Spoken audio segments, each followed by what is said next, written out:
अध्याय 2 गीता का सार। संजय ने कहा, करुणा से व्याप्त शोकयुक्त अश्रुपूरित नेत्रों वाले अर्जुन को देखकर मधुसूदन कृष्ण ने ये शब्द कहे।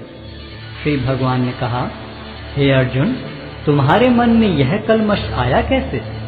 यह उस मनुष्य के लिए तनिक भी अनुकूल नहीं है जो जीवन के मूल्य को जानता हो। इससे उच्च लोक की नहीं अपितु अपयश की प्राप्ति होती है। हे प्रतापुत्र, इस हीन नपुंसकता को प्राप्त मत हो, यह तुम्हें शोभा नहीं देती। हे शत्रुओं के दमन करता, हृदय की शुद्ध दुर्बलता को त्याग कर युद्ध के लिए खड़े हो।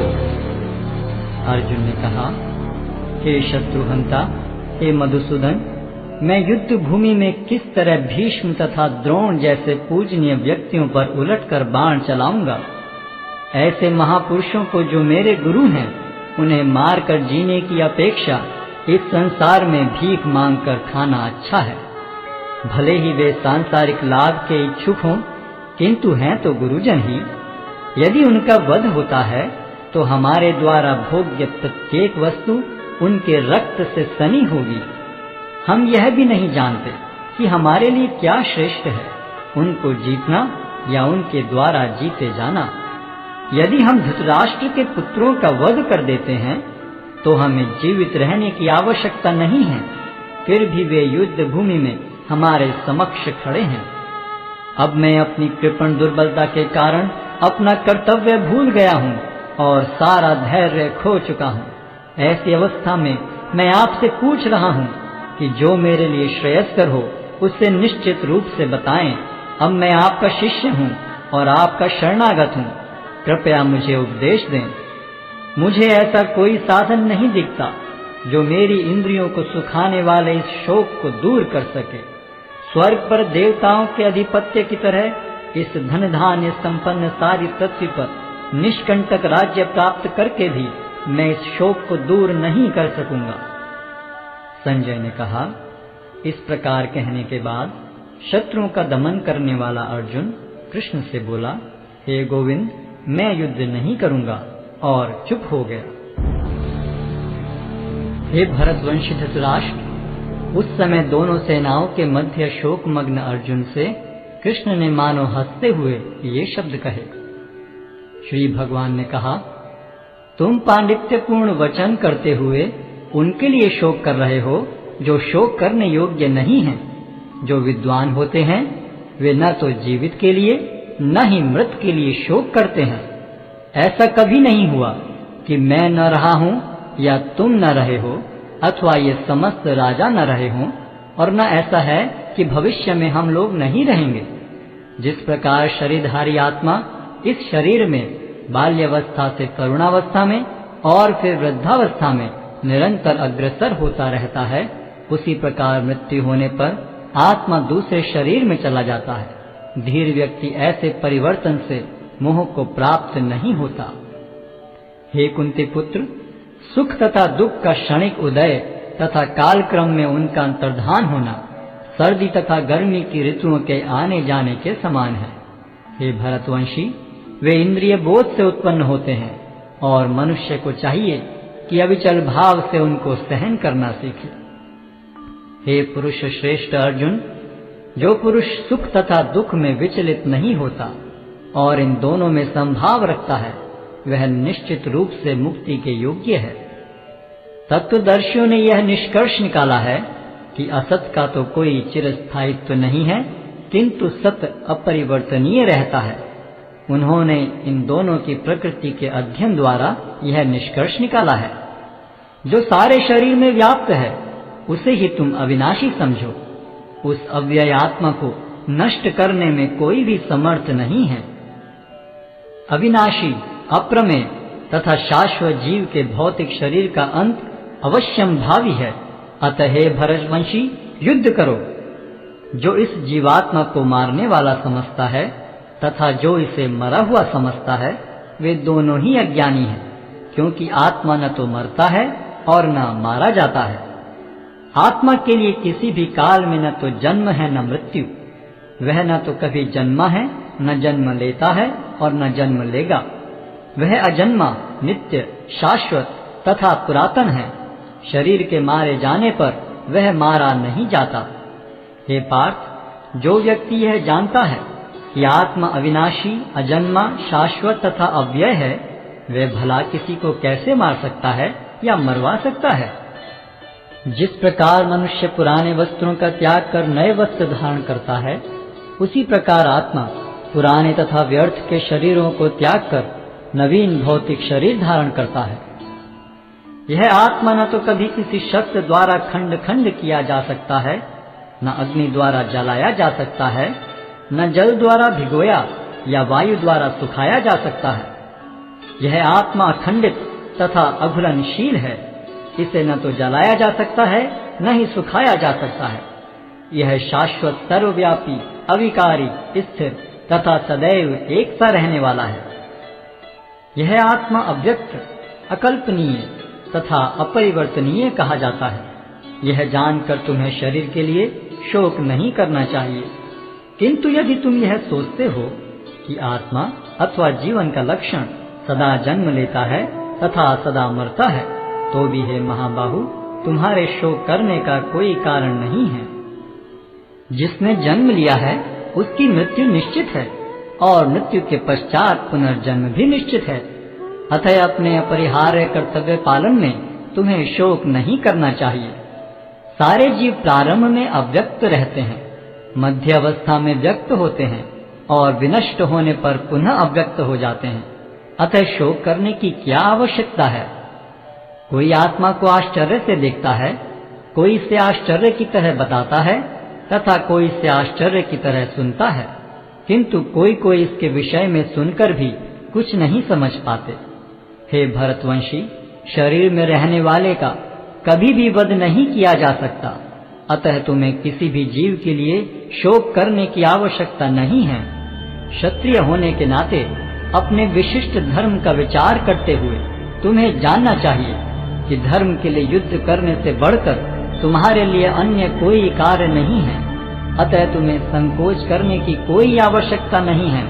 हे पार्थ, वे क्षत्रिय सुखी हैं जिन्हें ऐसे युद्ध के अवसर अपने आप प्राप्त होते हैं, जिससे उनके लिए स्वर्ग लोक के द्वार खुल जाते हैं। किंतु यदि तुम युद्ध करने के स्वधर्म को संपन्न नहीं करते, तो तुम्हें निश्चित रूप से अपने कर्तव्य की उपेक्षा करने का पाप लगेगा और तुम योद्धा के रूप में भी अपना यश खो दोगे।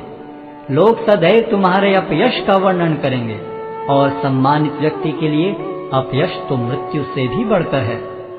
जिन जिन महान योद्धाओं ने तुम्हारे नाम तथा यश को सम्मान दिया है, वे सोचेंगे कि तुमने डर के मारे युद्ध भूमि छोड़ दी है और इस तरह वे तुम्हें तुच्छ मानेंगे। तुम्हारे शत्रु अनेक प्रकार के कटु शब्दों से तुम्हारा वर्णन करेंगे और तुम्हारी सामर्थ्य का उपहास करेंगे। तुम्हारे लिए इससे दुखदाई और क्या हो सकता है?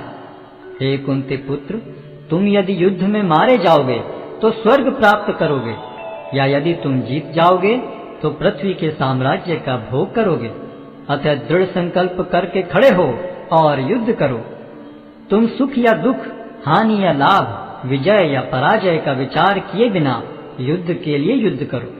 ऐसा करने पर तुम्हें कोई पाप नहीं लगेगा। यहाँ मैंने वैश्लेषिक अध्ययन द्वारा इस ज्ञान का वर्णन किया है। अब निष्काम भाव से कर्म करना बता रहा हूँ, उसे सुनो।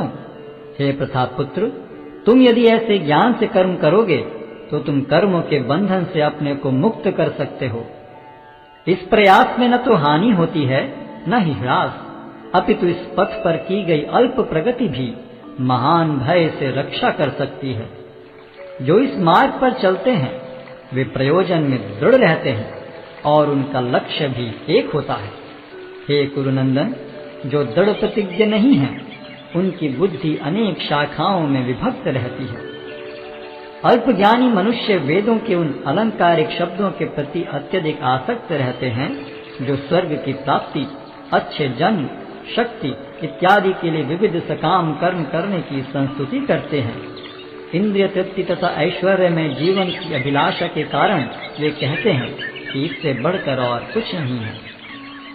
जो लोग इंद्रिय भोग तथा भौतिक ऐश्वर्य के प्रति अत्यधिक आसक्त होने से ऐसी वस्तुओं से मोहग्रस्त हो जाते हैं, उनके मनों में भगवान के प्रति भक्ति का दृढ़ निश्चय नहीं होता। वेदों में मुख्यतः प्रकृति के तीनों गुणों का वर्णन हुआ है। हे अर्जुन, इन तीनों गुणों से ऊपर उठो, समस्त द्वैतों और लाभ तथा सुरक्षा की सारी चिंताओं से मुक्त होकर आत्मपरायण बनो। एक छोटे से कूप का सारा कार्य एक विशाल जलाशय से तुरंत पूरा हो जाता है। इसी प्रकार वेदों के आंतरिक तात्पर्य जानने वाले को उनके सारे प्रयोजन सिद्ध हो जाते हैं। तुम्हें अपना कर्म करने का अधिकार है, किंतु कर्म के फलों के तुम अधिकारी नहीं हो। तुम न तो कभी अपने आप को अपने कर्मों के फलों का कारण मानो, न ही कर्म न करने में कभी आसक्त हो। हे अर्जुन, जय अथवा पराजय की समस्त आसक्ति त्याग कर समभाव से अपना कर्म करो, ऐसी समता योग कहलाती है। हे धनंजय, भक्ति के द्वारा समस्त गर्हित कर्मों से दूर रहो और उसी भाव से भगवान की शरण ग्रहण करो। जो व्यक्ति अपने सकाम कर्म फलों को भोगना चाहते हैं, वे कृपण हैं। भक्ति में संलग्न मनुष्य इस जीवन में ही अच्छे तथा बुरे कार्यों से अपने को मुक्त कर लेता है। अतः योग के लिए प्रयत्न करो, क्योंकि सारा कार्य कौशल यही है। इस तरह भगवत भक्ति में लगे रहकर बड़े बड़े ऋषि, मुनि अथवा भक्तगण अपने आप को इस भौतिक संसार में कर्म के फलों से मुक्त कर लेते हैं। इस प्रकार वे जन्म मृत्यु के चक्र से छूट जाते हैं और भगवान के पास जाकर उस अवस्था को प्राप्त करते हैं जो समस्त दुखों से परे है। जब तुम्हारी बुद्धि मोह रूपी सघन वन को पार कर जाएगी, तो तुम सुने हुए तथा सुनने योग्य सबके प्रति अन्य मनस्क हो जाओगे। जब तुम्हारा मन वेदों की अलंकारमयी भाषा से विचलित न हो और वह आत्म साक्षात्कार की समाधि में स्थिर हो जाए, तब तुम्हें दिव्य चेतना प्राप्त हो जाएगी। अर्जुन ने कहा, हे कृष्ण, अध्यात्म में लीन चेतना वाले व्यक्ति के क्या लक्षण हैं? वह कैसे बोलता है तथा उसकी भाषा क्या है? वह किस तरह बैठता और चलता है? श्री भगवान ने कहा, हे पार्थ, जब मनुष्य मनोधर्म से उत्पन्न होने वाली इंद्रिय तृप्ति की समस्त कामनाओं का परित्याग कर देता है और जब इस तरह से विशुद्ध हुआ उसका मन आत्मा में संतोष प्राप्त करता है, तो वह विशुद्ध दिव्य चेतना को प्राप्त स्थित प्रज्ञ कहा जाता है, जो त्रय तापों के होने पर भी मन में विचलित नहीं होता अथवा सुख में प्रसन्न नहीं होता और जो आसक्ति, भय तथा क्रोध से मुक्त है, वह स्थिर मन वाला मुनि कहलाता है।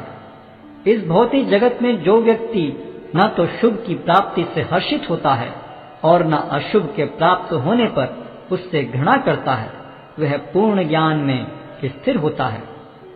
जिस प्रकार कछुआ अपने अंगों को संकुचित करके खोल के भीतर कर लेता है, उसी तरह जो मनुष्य अपनी इंद्रियों को इंद्रिय विषयों से खींच लेता है, वह पूर्ण चेतना में दृढ़ता पूर्वक स्थिर होता है।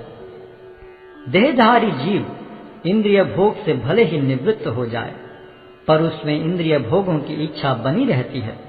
लेकिन उत्तम रस के अनुभव होने से ऐसे कार्यों को बंद करने पर वह भक्ति में स्थिर हो जाता है।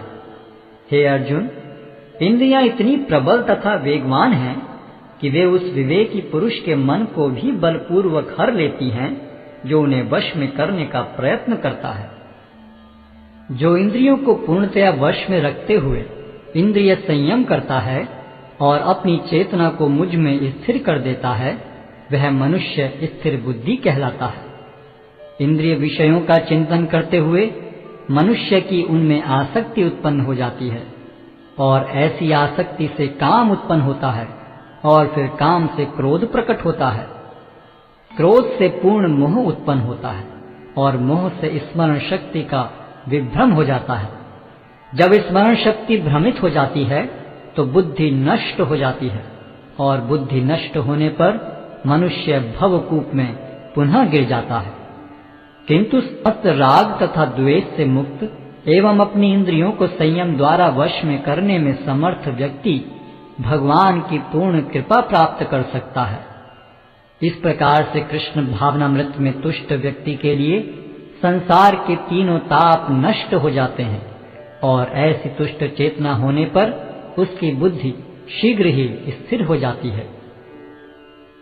जो कृष्ण भावनामृत में परमेश्वर से संबंधित नहीं है, उनकी न तो बुद्धि दिव्य होती है और न ही मन स्थिर होता है, जिसके बिना शांति की कोई संभावना नहीं है।